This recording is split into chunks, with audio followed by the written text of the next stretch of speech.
कामयाबी जो होती है ना, उसकी कुछ वैल्यू होती है और वो वैल्यू का सबसे बड़ा नाम होता है सेक्रीफाइस और त्याग। मतलब कि बहुत से लोग बहुत कुछ सेक्रीफाइस करते हैं कामयाब बनने के लिए।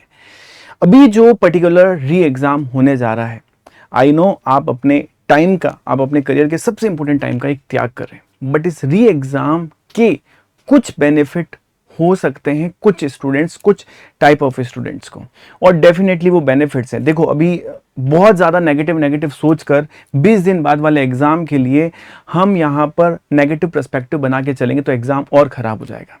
एग्जाम तो देना ही है, आपको ही पता है। तो मोस्ट इंपोर्टेंट पार्ट इज कि अब हम अगर एग्जाम दे रहे हैं तो एक पॉजिटिव माइंडसेट के साथ एग्जाम दें। जो तैयारी कर रहे हैं हम 20 दिन अपने बेस्ट दें, ना कि सोशल मीडिया पे बैठकर टाइम वेस्ट करें। तो मैं सभी स्टूडेंट से गुजारिश करूंगा कि आप लोगों के लिए हम सारे टीचर्स हैं, अभी आप सब लोग प्लीज प्रिपरेशन पर है ना फोकस करो, और री एग्जाम के बेनिफिट क्या है वो मैं आपको बता रहा हूं। इसलिए डायरेक्टली स्ट्रेट फॉरवर्ड मैंने आपको एक ही चीज बताई, री एग्जाम जो नहीं दे रहे हैं वो इस वीडियो को देखना भी मत, ठीक है। तो जो री एग्जाम नहीं दे रहे वो मत देखना, जो दे रहे हो वो देख लेना, क्या बेनिफिट है वो जान लेना। आपका 9-10 सितंबर को री एग्जाम होने वाला है। जितने भी स्टूडेंट हैं हमारे पास, एक सिंपलेस्ट बात बताता हूं क्या बेनिफिट आपको होने वाला है। सबसे पहला बेनिफिट तो उन स्टूडेंट को है जिन्होंने जून अटेम्प्ट किसी रीजन से नहीं दिया था।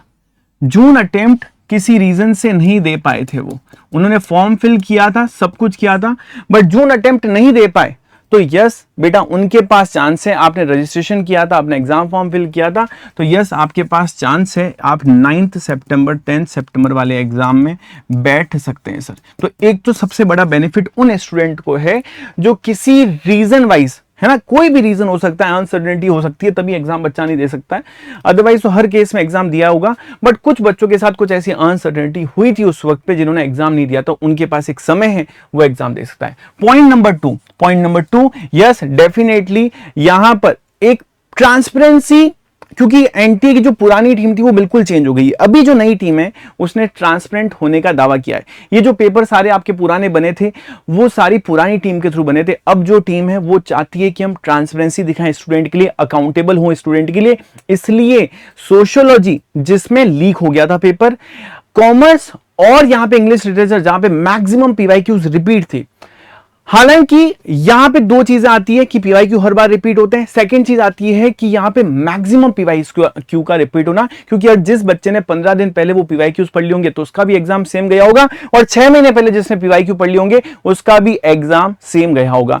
The most important part is कि वो ट्रांसपेरेंसी के लिए यहां पर, जो कि एनटीए ने अपने नोटिस में भी बताया कि हम इस वजह से एग्जाम्स को क्या करा रहे हैं, वापस से कंडक्ट करा रहे हैं, क्योंकि हम नहीं चाहते कि स्टूडेंट का करियर, या फिर कहते हैं ना कि कुछ स्टूडेंट जो कि 15 दिन या 20 दिन पढ़कर वो डायरेक्टली जीआरएफ ले जा रहे हैं, और जो बच्चा 1 साल से मेहनत कर रहा है वो अभी भी वहां पे ही अटका हुआ है, नेट में ही अटका हुआ है। ऐसा नहीं होना चाहिए, इसलिए वो एक डिसीजन लिया गया है कॉमर्स के लिए, और ये डिसीजन लिया गया इंग्लिश लिटरेचर के लिए। मुझे पता है मेरी इस बात से कुछ लोग असहमत भी होंगे, बट द थिंग इज कि सबसे इंपॉर्टेंट बात है कि जो नई टीम है उसने वो जिम्मा उठाया है कि यहां पर हम सिस्टम को ट्रांसपेरेंट करने की पूरी कोशिश कर रहे हैं। एक वो फायदा। सेकंड, हमारे पास एक बेनिफिट ये है, मैंने क्या बोला, पॉजिटिव माइंडसेट के साथ ये वही बच्चा देखेगा जो सच में जेआरएफ और सच में यहां पे ऑल इंडिया रैंक लेना चाहता है, और सच में अपनी कामयाबी को एक और स्टेप आगे ले जाना चाहता है। एक और चीज बताऊंगा, आपके जून अटेम्प्ट के अंदर बहुत सारी सिली मिस्टेक हुई थी, बहुत सारी सिली मिस्टेक हुई थी, बहुत छोटी मोटी मिस्टेक हुई थी। उस मिस्टेक से अब सीखने का मौका है सर, ठीक है। बहुत सारे स्टूडेंट्स ने जून अटेम्प्ट को ट्रायल बेसिस पे भी दिया होगा, बेटा एक मौका है, अब वाले बात पे ट्रायल आपने कर लिया, अब आप यहां पर क्या करो, इस सितंबर अटेम्प्ट को यहां पर पूरी प्रिपरेशन के बेसिस पे देखो।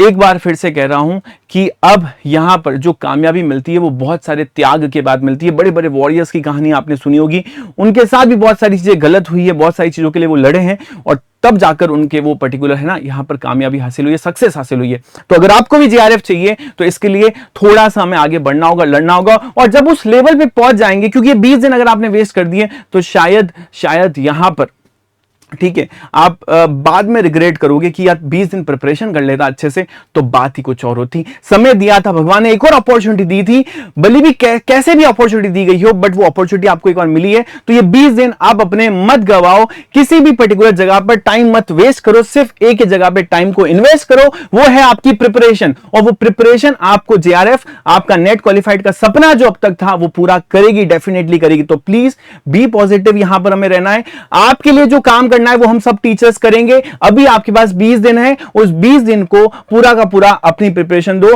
और भी कोई अपडेट चाहिए तो पीडब्ल्यू यूजीसी नेट की टीम आपके साथ हमेशा है। और stay connected, stay tuned. Thank you so much.